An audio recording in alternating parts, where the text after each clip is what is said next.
میرا ایک دوست ہے جو فی الحال کینیڈا میں ہوتا ہے، علی رضا مشہدی.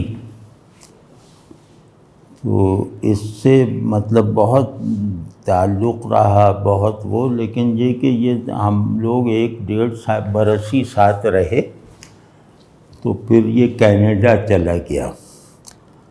تو لیکن اس دوران میں ان کے والد سے بھی میری ملاقاتیں رہیں، اور میں کہہ سکتا ہوں کہ دونوں سے برابر کی دوستی تھی میری. تو ان کے والد جو تھے وہ ماسٹر جی عبداللہ طباطبائی.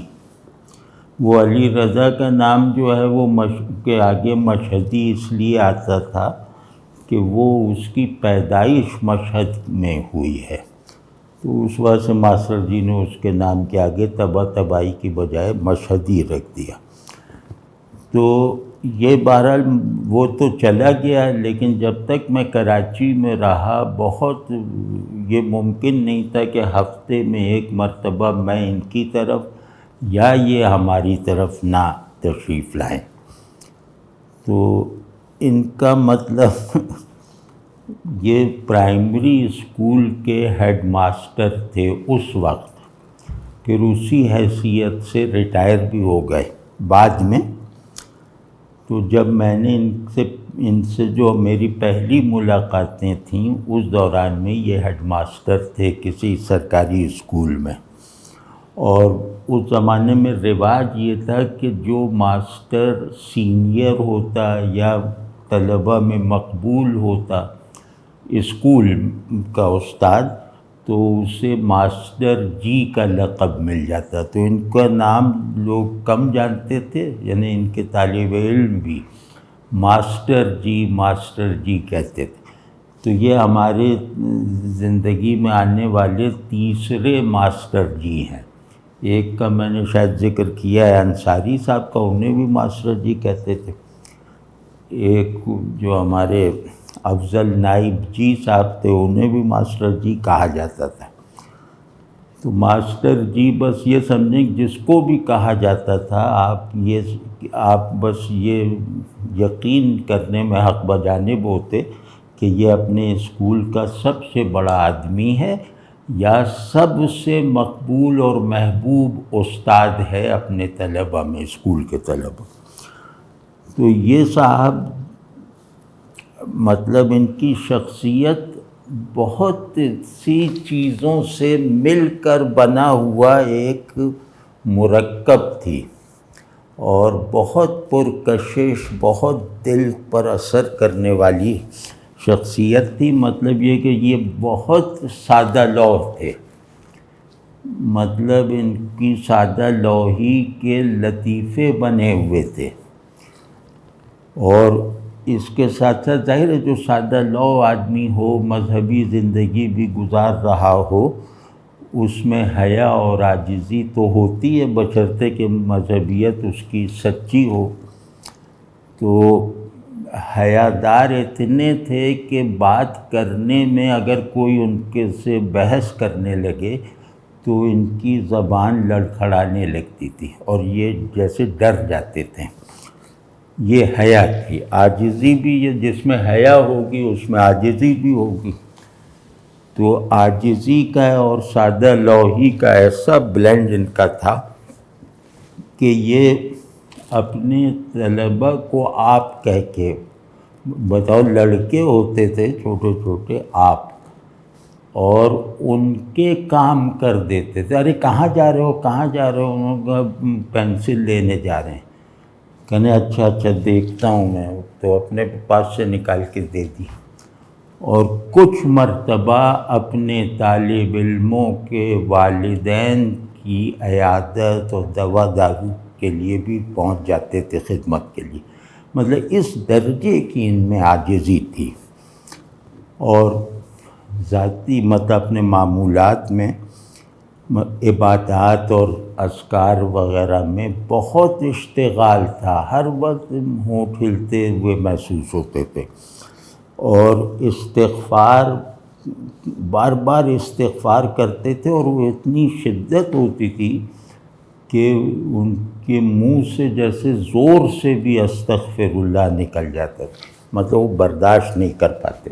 میں نے استغفار سے اتنی مناسبت رکھنے والے کم دیکھے ہیں، مطلب ان کا مین شغل ذکر وہ استغفار تھا۔ اور یہ ایک بہت اچھا، ان کا خاندان نظم طباطبائی کے یہ غالباً پوتے تھے یا قریبی رشتہ دار تھے۔ نظم طباطبائی جو غالب کے بڑے ناقد اور شارح ہیں اور شاعر ادیب بہت مشہور، تو ان کا تعلق جو ہے یہ کیونکہ لکھنؤ میں چلے گئے تھے حیدرآباد وغیرہ سے ان کے والدین، تو ایک بہت بڑے عالم اور مشہور عالم تھے، علی گڑھ یونیورسٹی میں پڑھاتے بھی تھے، وہ انہیں کہا جاتا تھا نقن میاں، علی نقی صاحب غالباً نام تھا۔ تو ان کے یہ شاگرد تھے، اور شاگرد بھی ایسے جیسے بیٹوں کی طرح، کیونکہ میں نے خود یہ دیکھا ہے کہ جو نقن میاں ہیں وہ سال کے سال غالباً سال 2 سال یا 3 سال وہ کراچی آتے رہے، تو ان کے خطاب میں یہ بالکل ان کی مسند سے جڑ کے بیٹھتے تھے، مطلب ان کے کہنے پر، تو بہت محبت اور تعلق، اور ان سے علوم کی تحصیل بھی کی۔ اور صلاحیتوں میں ان کا یہ تھا کہ زباں دانی کمال درجے کی تھی، اور مطلب فارسی اور اردو، مطلب اتنا زباں داں آدمی، اور جس کی لفظوں پر پوری وہ شجرہ لفظوں کا سنا سکتا ہو، وہ ہمارے جاننے والوں میں یہی تھے، بہت بہت زیادہ۔ آپ ایک لفظ بول دیں نا تو وہ بس اس کی پوری تاریخ، اس کے استعمال میں جو جو فرق آیا ہے اور کیا کیا سب سنا دیتے تھے۔ اور پھر ایک بزرگ تھے کراچی میں، وہ بابا ذہین شاہ صاحب تاجی، یہ ان کے مرید بھی تھے، بہت ارادت رکھتے تھے ان سے، اور قوالی وغیرہ بھی سنتے تھے، وہاں تو قوالی بہت ہوتی تھی۔ اور بابا ذہین شاہ صاحب کے سامنے یہ ایسے بیٹھتے تھے کہ وہاں بھی میں نے دیکھا بارہا کہ جیسے بس ابھی مر جائیں گے، انہیں دیکھ دیکھ کے۔ تو عجیب طرح کی ارادت تھی ان کی، مطلب ہر چیز میں یہ ان کی ایک انوکھا پن تھا۔ تو یہ تو ان کی جیسے ایک، اور نہایت حلیم، نہایت ٹھنڈے اور نرم دل آدمی۔ تو ان کا بیٹا یہ کہتا ہے کہ ہم نے بڑی مشکل سے ان کو یہ مجبور کیا ہے کہ ہمیں ڈانٹا بھی کریں، یعنی بیٹے نے باپ کو مجبور کیا کہ ہم لوگوں کو ڈانٹا بھی کریں اور تھوڑا اپنا روب قائم کریں، مطلب ان کے بیٹوں کے آگے بھی یہ ایسے ہی تھے۔ تو مطلب اس حد تک سادہ لو اور عاجز طبع۔ پھر بہت سال بعد جب میں لاہور آ گیا تو میں گیا کراچی، اس وقت تک یہ ریٹائر ہو چکے تھے، اور میرا خیال ہے ان کی عمر 80 برس کی تو ہوگی اندازاً۔ تو میں حسب معمول ان کے گھر گیا، تو میں نے کہا کہ چلیں ماسٹر جی اب کچھ گھوم لیتے ہیں ذرا۔ میں نے یہ خیال کیا کہ یہ کہیں گھٹن میں نہ ہوں، تو میں انہیں لے کر گیا اپنے ایک پھوپھی زاد بھائی مرحوم اشفاق احمد صاحب عثمانی، ان کے گھر لے گیا، کیونکہ وہ بہت زندہ دل آدمی تھے اور بہت مہمان نواز تھے۔ میں کہا چلو اب ان کو بھی کچھ مزے کروا دیں۔ تو وہاں ہم لوگ گئے تو سب کچھ ہو گئی، جب مہمان نوازی وغیرہ، تو انہوں نے کہا کہ بھئی یہ مسجد، ان کی سوسائٹی کے گیٹ پر ایک بڑی مسجد اور مدرسہ ہے، جو مطلب ایک بہت بڑے مبلغ اور داعی وہاں آتے تھے یا آتے ہیں، ان کا انتظامی تعلق بھی شاید ہے۔ تو کہنے لگے کہ وہ چلو، تو وہ مبلغ صاحب آئے ہوئے ہیں، ہاں جمعے کا دن تھا، تو کہنے لگے چلو ان کا بیان بھی سن لیں گے اور ان سے ملاقات بھی کر لیں گے. میرے بھائی کا ان سے تعلق بھی تھا. تو خیر ہم نے جمعہ پڑھا، پھر اس کے بعد وہ ایک کمرہ تھا بڑا سا، وہ مسجد سے ملحق، وہ وہاں چلے گئے، اور جن جن لوگوں نے ان سے وقت لیا ہوا تھا وہ لوگ بھی وہاں چلے گئے. تو کوئی سمجھیں 40-50 آدمیوں کا مجمع تھا. ہم لوگ بھی گئے. تو ہم لوگوں کو وہ اشفاق بھائی کی وجہ سے ان کے بالکل قریب کی نشست ملی، کرسیاں ملی. تو اب دیکھیے ہوا کیا، اور اس سے عبرت بھی حاصل ہوتی ہے. ایک آدمی کی انتہائی گہری اچھائی کا پتہ بھی چلتا ہے، اور مطلب اپنی حالت پہ رونا بھی آتا ہے.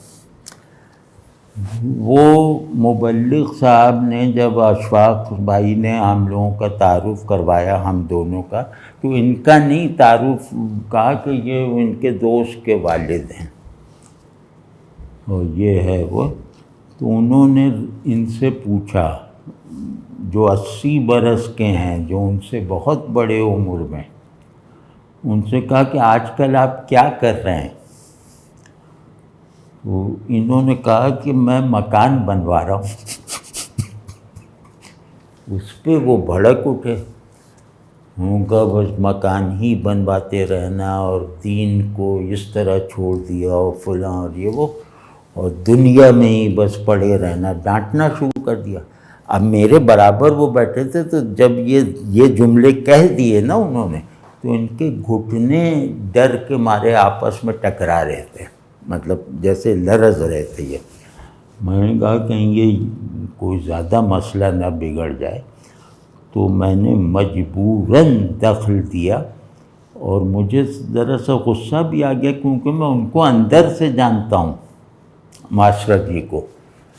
میں نے کہا مولانا کچھ لحاظ کر لیجئے، ایک تو یہ آپ سے بڑے ہیں، اور دوسرے یہ کہ یہ اتنے عبادت گزار اور باعمل آدمی ہیں کہ ان کی اگر آپ نے دل آزاری کی تو آپ خطرے میں پڑ جائیں گے.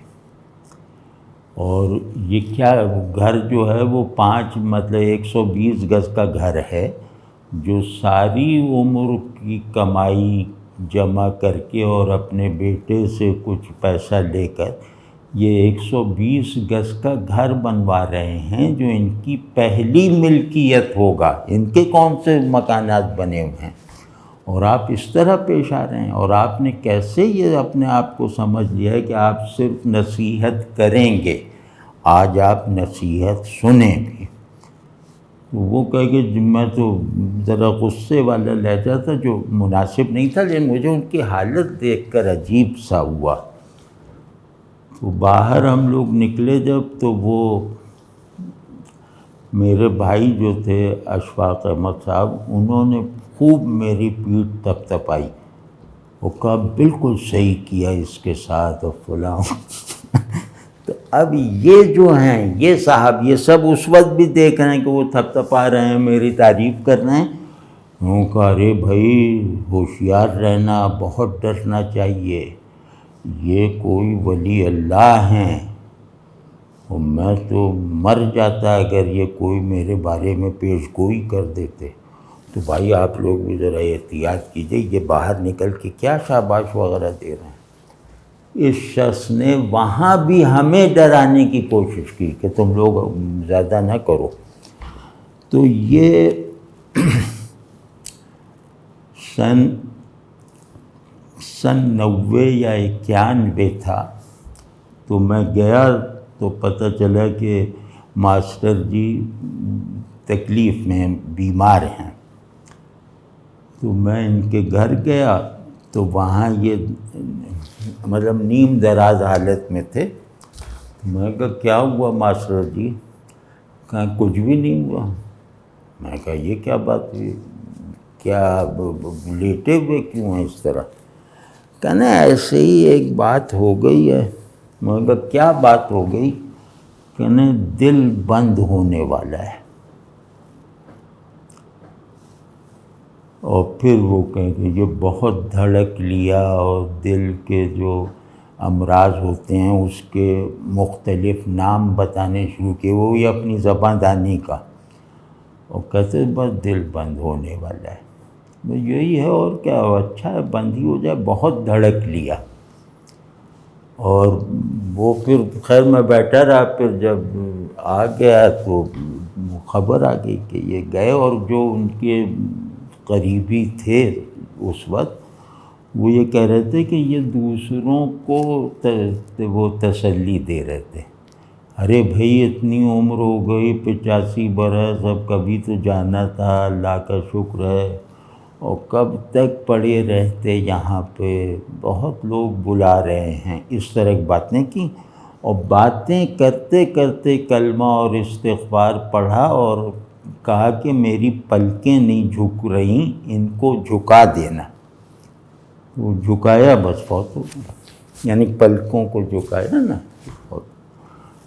یہ اس شخص کو اللہ نے موت عطا فرمائی، اور کیونکہ میں ان کے مسلک کے بارے میں بہت تنقیدی نظر رکھتا تھا، اس پہ بھی بات ہوتی تھی، لیکن بات کیا، ہم ہی گرجتے برستے تھے، وہ اپنا ادھر ادھر دیکھتے کہ ہاں یہ بھی ہوتا ہے۔ اب میں کہوں کہ آپ کے یہاں یہ ہوتا ہے، کہتے ہیں اچھا مجھے نہیں لیکن وہ ایک معاشرت تھی جہاں سماجی وحدت مذہبی افتراق پر غالب تھی، جہاں دل آزاد تھا۔ تو یہ وہ صاحب ہیں کہ